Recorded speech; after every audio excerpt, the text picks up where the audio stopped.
Florentino, da Primeira Guerra Mundial? A Primeira Guerra Mundial, que nós também vamos estudar esse ano, é composto por vários fatores. Tem várias causas. Várias foram as contribuições, né, que ocorreram para que a Primeira Guerra Mundial acontecesse. Mas certamente uma das principais causas, um dos principais fatores que contribuíram para o surgimento da Primeira Guerra Mundial, certamente foi a corrida imperialista do século XIX. A gente vai começar a estudar isso nas próximas 2 aulas. Hoje, na próxima aula, pelo menos 2 aulas a gente vai levar a ocupar para tratar desse tema. Tá legal? 2, talvez 3 aulas para tratar desse tema. Olha só, vou começar pelo título, exatamente pela palavra imperialismo, que vem de império, e o que significa um império. O que é um império? Um império é uma nação que conquista outros territórios. Agora, essa conquista, ela pode ser de várias formas. Ela pode ser uma conquista direta, territorial, quando um país invade o outro e se apossa daquele território, ou pode ser uma conquista mais sutil, tipo a que acontece hoje em dia, que é uma conquista no campo cultural, no campo das artes, no campo econômico, no campo religioso. Essa conquista, essa influência, essa expansão do poderio de uma nação frente às outras, dizemos que se trata de um império. Então nós vamos estudar no século XIX e começo do século XX várias nações europeias, mais países americanos como Estados Unidos e Canadá, mais países asiáticos como, por exemplo, o Japão, que partiram para uma corrida imperialista sem freios, conquistando continentes inteiros, entendeu? Ásia, África e Oceania. Veja que a América não foi alvo da corrida imperialista dos séculos XIX e começo do século XX. A América não foi o foco, não foi o alvo era a América, aliás, a Ásia, a África e a Oceania. Ok? Essas regiões serão sugadas ao extremo, serão dilapidadas, serão roubadas, saqueadas, entendeu? Deixando um rastro de miséria, de pobreza e de guerra até o dia de hoje. Perfeito? Quem foi que roubou? Quem foi que invadiu? Quais eram essas nações imperialistas?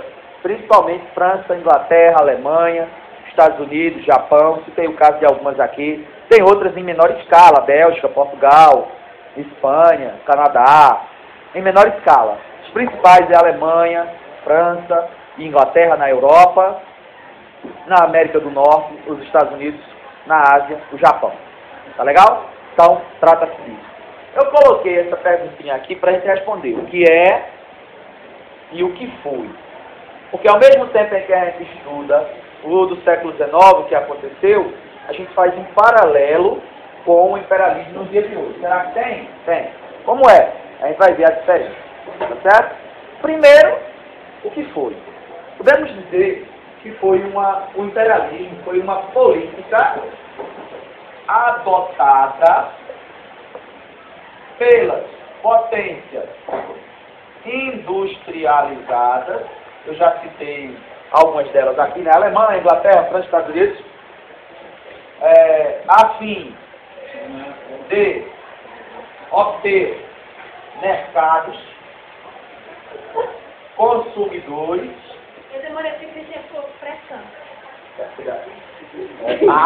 Trouxe muito, era só uma lapadinha. Foi bom. A fim de obter mercados consumidores e fornecedores para seus produtos. Certo? Olha só. Então, essas regiões ocupadas serviam para fornecer às potências industrializadas matéria-prima, tipo minérios, madeira, ferro, peles, enfim, todo tipo de matéria-prima que pudesse ser industrializado e transformado em produtos. E essa mesma região, fornecedora de matéria-prima, também recebia para comprar os produtos industrializados dessas nações, dessas potências imperialistas.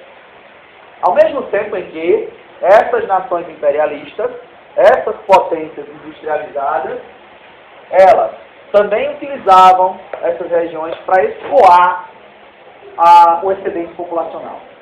O que é o excedente populacional? O excedente populacional são as chamadas escórias da sociedade. Então você tem, por exemplo, uma população carcerária inchada. O que você vai fazer com esse excesso?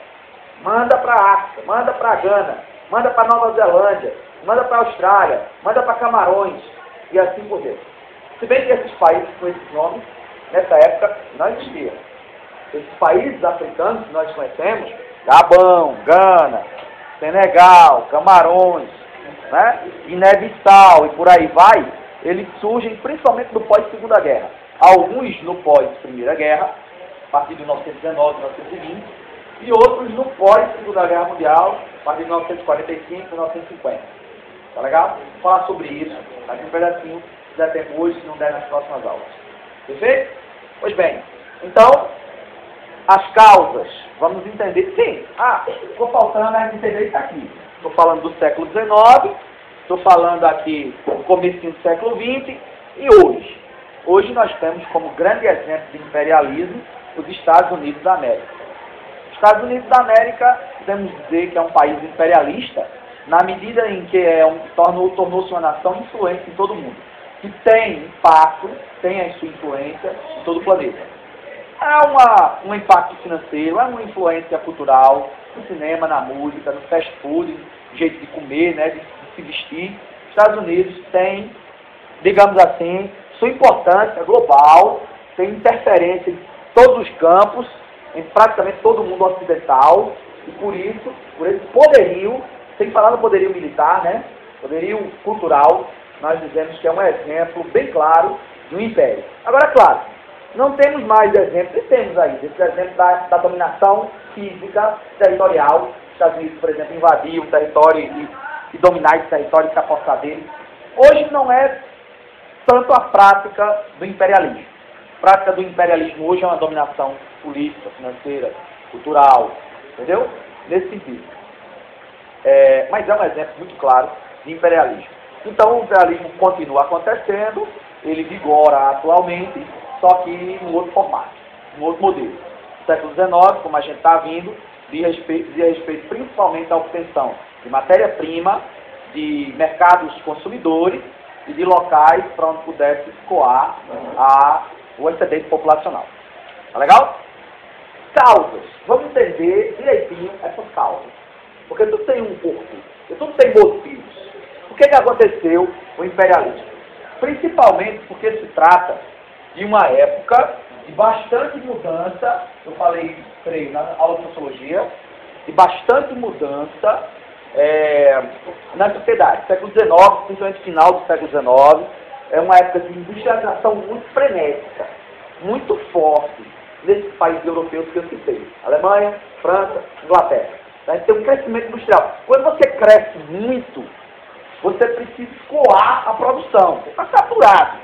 Está saturado na Europa, já tem produto demais, empresa demais, não tem mais para onde você crescer. Digamos que você, aqui em Triunfo, fabrica lápis, ou qualquer outro produto. Aí outras empresas também trabalham com esse produto. Então você vai vender, tem muita gente já, o mercado já está saturado, quer dizer, já tem muita gente produzindo e vendendo, então você vai agora para Paraíba, que é para poder continuar crescendo e que aqui não dá mais, não tem mais campo, porque já está cheio. Aí você vai para a Bahia e vai expandir para outras localidades, buscando o quê? Mercado consumidor para a sua produção. Para você não estagnar, para você continuar crescendo. Então é assim. Então eles procuraram exatamente áreas vulneráveis. E por que essas áreas? Porque essas áreas, elas, no caso da África, por exemplo, a dominação maior foi na África. Era ocupado por sociedades tribais. Entendeu? Então, é relativamente fácil. Não tinha um poderio militar da Europa, não tinha o desenvolvimento, vamos chamar assim, tecnológico que a Europa tinha.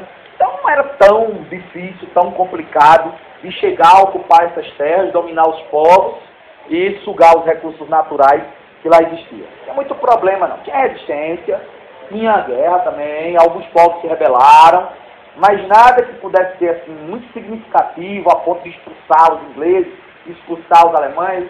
Não, entendeu? As revoltas que aconteceram foram quase todas, praticamente todas, esmagadas do ponto de vista militar. ok? Então essas áreas eram áreas ricas em matéria-prima, muita madeira, muito minério de ferro, ouro, um monte de coisa, ao mesmo tempo em que eram vulneráveis no sentido militar, no sentido de que havia muitas sociedades tribais e assim por diante. Entendeu? Então as causas repousam no forte processo de industrialização, principalmente na segunda metade do século XIX, o que meio que forçou as empresas alemãs, francesas, inglesas a procurar novos mercados. Então esses países também com inchaço populacional vão procurar áreas para escoar o excedente populacional. Esses países querendo continuar lucrando, se expandindo, vão procurar novas áreas para fornecer matéria-prima para eles e novas áreas que consumissem o produto deles. Essas áreas eram relativamente ricas do ponto de vista dos recursos naturais e vulneráveis do ponto de vista militar, o que tornava estratégico sua ocupação. Tá legal? Então, respondido a segunda pergunta. Já passamos por aqui, já passamos por aqui. Consequência, nós vamos ter dois lados da moeda. Hã? Das causas? Vamos repetir. Por que aconteceu a corrida imperialista em meados do século XIX em diante, começo do século XX? Porque as empresas europeias, principalmente das nações industrializadas, como França, Alemanha e Inglaterra, estavam se desenvolvendo de tal maneira que não tiveram que procurar novos mercados para expandir sua produção, continuar lucrando. Porque se elas ficam atuando só na Europa, não tinha mais para onde crescer. Entendeu? Porque o mercado estava saturado. Vou dar um exemplo para vocês. Você quer se formar em enfermagem, por exemplo. Aí você vai lá para a Serra Talhada. Todo ano a FIS pare 60 enfermeiros. Então, você vai ter mais um enfermeiro, já tem um monte de enfermeiros. Cadê o mercado de trabalho para esses enfermeiros? E aí? O mercado está saturado. O que você vai fazer? Você vai embora. Porque senão você não tem trabalho. Porque na região está saturado. Só estou dando um exemplo. Nem sei se está saturado de enfermeiro, de advogado, nem sei se está. Só estou dando um exemplo. Então qual é a sua? Se você se forma enfermeiro e já tem um monte aqui e os hospitais e as casas de saúde não absorvem tanta mão de obra. O que é que você faz? Você vai embora. Vai procurar onde você tenha meio de sobreviver. Essas empresas, esses países europeus, não buscaram uma solução parecida. A Europa saturada, a Europa já, o mercado, né, não tinha mais para onde crescer, e essas áreas vulneráveis, o que vai acontecer? Porque eles procuravam mercados consumidores, porque as empresas e os países procuravam mercados fornecedores de matéria-prima, porque os países europeus industrializados buscavam escoar o excedente populacional, mendigos e tudo, manda tudo para lá, para a África, etc. E essas regiões eram vulneráveis. Eram ricas do ponto de vista dos recursos naturais e eram vulneráveis militarmente. Então, mel na chuquinha, né? Como é que chama? É assim, melzinho na chuquinha, né? Entendeu? Mamão com açúcar, né? Entendeu? Casou o útil com o agradável. A causa é essa. Tá certo, Félix? Também. Vamos lá, olha só. Ah, consequências, gente. Presta atenção. Oi.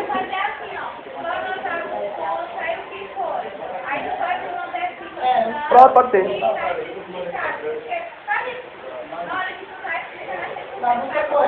Tá certo, então eu faço um resuminho já já, tá bom? Deixa eu terminar que eu faço um resuminho. Olha só, pessoal, presta atenção aqui, ó. As consequências, elas têm os dois lados da moeda. Quer dizer, consequência para os países imperialistas, invasores, industrializados, como a Alemanha, a França, a Inglaterra, os Estados Unidos, e as consequências para os países que foram invadidos. Ok? Na África, na Ásia e na Oceania. Aqui, riqueza, lucro, ainda mais capital, e aqui, como eu disse, pobreza, fome e guerra. Porque você passar, por exemplo, a Inglaterra passou na Índia uns 80 anos, mais ou menos. 80 anos sugando o que tinha de riqueza lá. O subsolo, as madeiras, a pele, e tudo que pudesse ser comercializado, que pudesse ser industrializado, tudo era enviado para a Europa, a fim de ser transformado num produto e a fim de ser vendido muitas vezes para a própria Índia. Caríssimo. A Índia fornecia a matéria-prima quase de graça e comprava o produto já feito super caro. E assim, só quem lucra é o dono, é o empresário. Ok? Eu vou citar um exemplo de um país que até hoje vive todo embombado. É o caso do Iraque. Olha só. Vamos supor que esse território aqui, ó, seja o atual Iraque. Quem delimitou essas fronteiras? Isso aqui era a Mesopotâmia, até 1919, quando acabou a Primeira Guerra Mundial.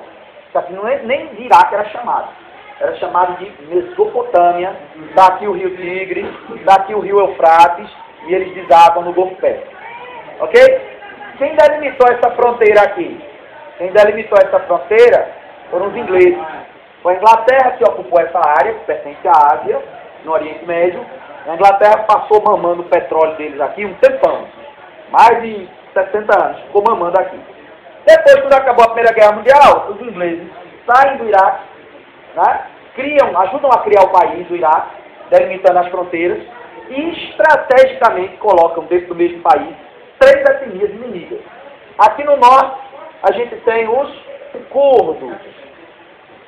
Aqui no centro, a parcela majoritária, os sunitas. Aliás, desculpe, são os xiitas.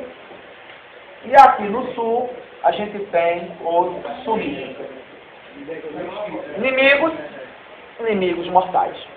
Qual é o propósito de você colocar no mesmo país 3 etnias rivais? Você não quer um país próspero. Você quer formar um barril de pólvora. Vai dar certo nunca esse país. Vive em guerra até hoje. Porque quando o governo, nunca teve um governo curdo. Mas quando o governo é sunita, o governo de Saddam Hussein era sunita. Xiitas e curdos são oprimidos. Quando o governo é xiita, o atual governo é xiita. Os sunitas estão fodidos. E os curdos também. Então é assim. Esse país é homem-bomba, é atentado terrorista, é conflito toda hora. Ligou a televisão, nunca tem paz. Entendeu? Por quê? Porque ele foi montado de modo a nunca dar certo. Com qual propósito? Ó, sabemos que lá tem bastante petróleo. Quanto mais desunidos, quanto mais fragilizados internamente falando, porque é um caos, mais fácil de serem, por exemplo, manipulados por potências europeias, ou até mesmo Estados Unidos da América. Então, há todo um interesse de que essas nações nunca tenham uma bomba atômica, nunca tenham tecnologia de ponta, nunca enriqueça urânio, nunca seja um país próspero, porque aí você compete com a Inglaterra, com a França, com os Estados Unidos, com a Rússia. É necessário que eles estejam sempre enfraquecidos, empobrecidos, caóticos, desunidos, em guerra, cheios de conflito, porque aí é fácil chegar, ocupar, como os Estados Unidos fazem, guerrear e vencer, manipular, sugar, como eles vêm fazendo todo o tempo. E vão continuar mamando. E assim como tem o exemplo do Iraque, tem o exemplo de Gana, tem um exemplo de outras nações na África, outras nações na Ásia, onde fronteiras artificiais foram traçadas, colocando dentro do mesmo país grupos rivais históricos, com o claro intuito de tornar esse país desestabilizado. Ok? Então, consequência é isso aqui, ó. Fome, guerra, pobreza. Infelizmente. E tem um plenamente desenvolvido. O melhorzinho é a África do Sul, onde teve a Copa do Mundo em 2010. Melhorzinho. Entendeu? Não é essas coisas também não. O resto é tudo país. Assim como é velho. Fudido. Ok, pessoal? Pois bem. Teorias justificadoras. Eu tenho um tempinho ainda. Bom, relaxa aí, cara. Não fechar a porta não, mas quem tá na pega vem. Tá certo, beleza. Olha só. Teorias justificadoras. Olha, quando os países europeus, chegavam lá na África, eles não diziam assim: beleza, estamos aqui, vamos tomar o que tem de valor aqui no país de vocês, vamos levar tudo para a Europa, agora esse pedaço é nosso. Ninguém chegava dizendo que ia tomar. Eles chegavam com conversa bonita. Então é o seguinte, ó, nós vamos trazer, Maria, civilização. nós vamos trazer progresso, nós vamos trazer luz elétrica, nós vamos trazer Deus, porque vocês não têm Deus. O nosso é genuíno, o nosso é legítimo, o seu não presta, é pagão. E a gente vai trazer salvação para vocês. E a gente vai trazer a verdadeira civilização, porque vocês são selvagens, vocês são incultos, vocês não têm cultura, a verdadeira cultura é a nossa, cultura branca e europeia. Então é essa que vale, a de vocês não pode mais seguir, porque não presta. É boçal, selvagem, inculta, ignara, ignorante. Nós não. Nós vamos trazer a verdadeira civilização. Isso era chamado de, observe, Débora, fardo do homem branco. Repetindo, o fardo do homem branco era a suposta obrigação que o europeu ou o norte-americano tinha ou teria de levar a África a um lugar inóspito, distante, selvagem, inculto, a civilização, a salvação, o progresso, a ciência, a educação. Mas não era nada disso. A conversa era muito bonita. O que de fato eles queriam era roubar, saquear e sugar o que de lá tinha de valor. Perfeito? Mas o papo era realmente para derrubar avião. Outra teoria justificadora, além do fardo do homem branco. Não era só isso. Tinha, por exemplo, uma outra teoria que chamamos de... Está meio cheio aqui, mas aqui está para anotar. Olha esse nome. Darwinismo social.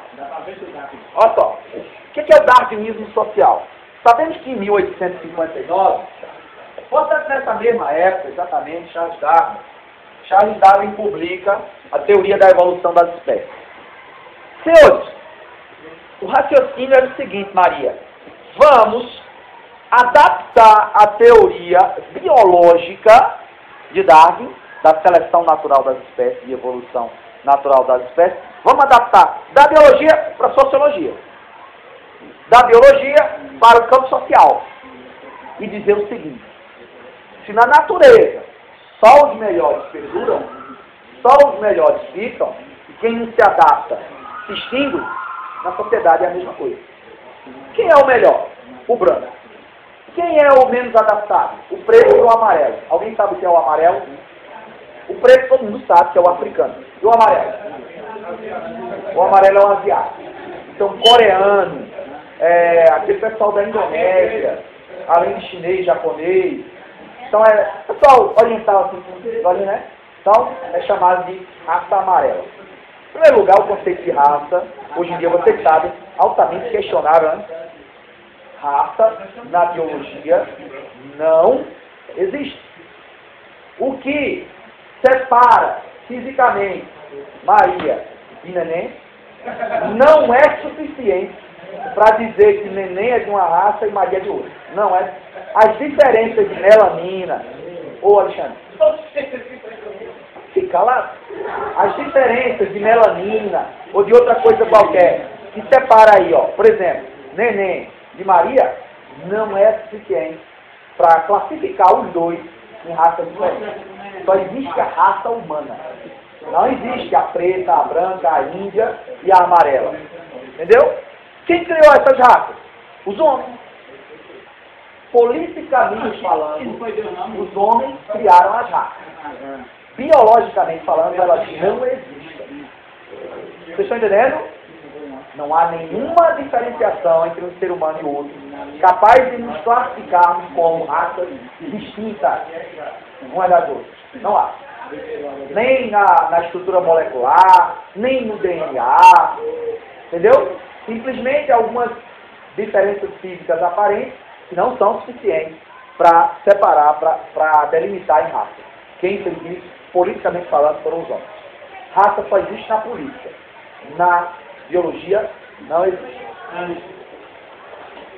Evidentemente, esse conceito que temos hoje, de que raça não existe, não existia no século XIX. No século XIX vigorava o pensamento racial, separatista de que o mundo era dividido, né, entre pretos, brancos, caucasianos, que são os brancos, os amarelos, os índios, que são os ameríndios, e também os mestiços. Ok? Evidentemente, na pirâmide, no topo, estavam quem? Os brancos. Ora, a linha de raciocínio é a seguinte. Veja bem. Se na natureza o mais forte sobrepõe em cima do mais fraco, então, na sociedade é a mesma coisa. Não é a capivara que mata a onça, sim o contrário. A onça é topo de cadeia alimentar. Então ela vai se alimentar do jacaré, da capivara, de uma jiboia. Não tem nada acima da onça, a não ser o homem. Eu estou falando do reino animal. Não tem nada acima da onça pintada que esteja acima dela na cadeia alimentar. Então, na sociedade é a mesma coisa. Senhores, diziam os pensadores desse período. Entendeu? Principalmente um alemão chamado Herbert Spencer. Foi ele que teceu essa consideração, o darwinismo social. O mais adaptado e evoluído nesse processo é o branco. Quem está abaixo dele, as outras raças. Então, na natureza, o maior se sobrepõe em cima do menor, o mais forte vence o mais fraco, e assim na sociedade é do mesmo jeito. Não há nenhum problema em dominarmos os pretos e os amarelos, porque isso é um processo natural. Isso é um processo da biologia. Isso é da ciência, da natureza. Então, nem podemos evitar isso. Isso vai acontecer naturalmente. Olha a justificativa, né? Olha a teoria legitimadora da dominação. Você dizer que isso é ciência. Na verdade, uma pseudo-ciência. Ou uma falsa ciência traduzida. Tá legal? Através dessas justificativas, dessas teorias legitimadoras, você controlar, pisotear, escravizar e explorar a África e a Ásia era perfeitamente entendido como algo natural. E isso era ensinado nas escolas, de maneira que as gerações que vinham já nasciam doutrinadas com isso, já nasciam com isso no subconsciente, porque já desde de pequenininho era ensinado dessa forma, e só muito recentemente, no século XX, de 30 anos para cá, vamos supor, é que essa teoria de igualdade entre as raças, ou que mesmo da inexistência das raças, de que todo mundo é assim, do mesmo jeito. Então, só muito recentemente é que essa teoria ela é aceita, é ensinada, e ela é provada, inclusive, através da biologia. Mas na época, no século XIX, como já falei, não eram assim. Senhores, nas próximas aulas, eu vou estar passando para vocês algumas guerras, alguns movimentos de resistência que ocorrem nesse período. Algumas revoltas na Índia ou na África do Sul, que não foram suficientes para expulsar os invasores, mas causaram certo estrago, certo distúrbio. Inclusive, a gente vai ver cenas de um filme, que eu sempre coloco à disposição para vocês, sobre isso que eu estou falando. Por hora, eu vou seguir a recomendação de Kelly, ou de Gabi, né? E vou anotar alguns desses pontos que eu falei. Tá legal? Vamos lá? Recomendação de Gabi, cara, que é isso?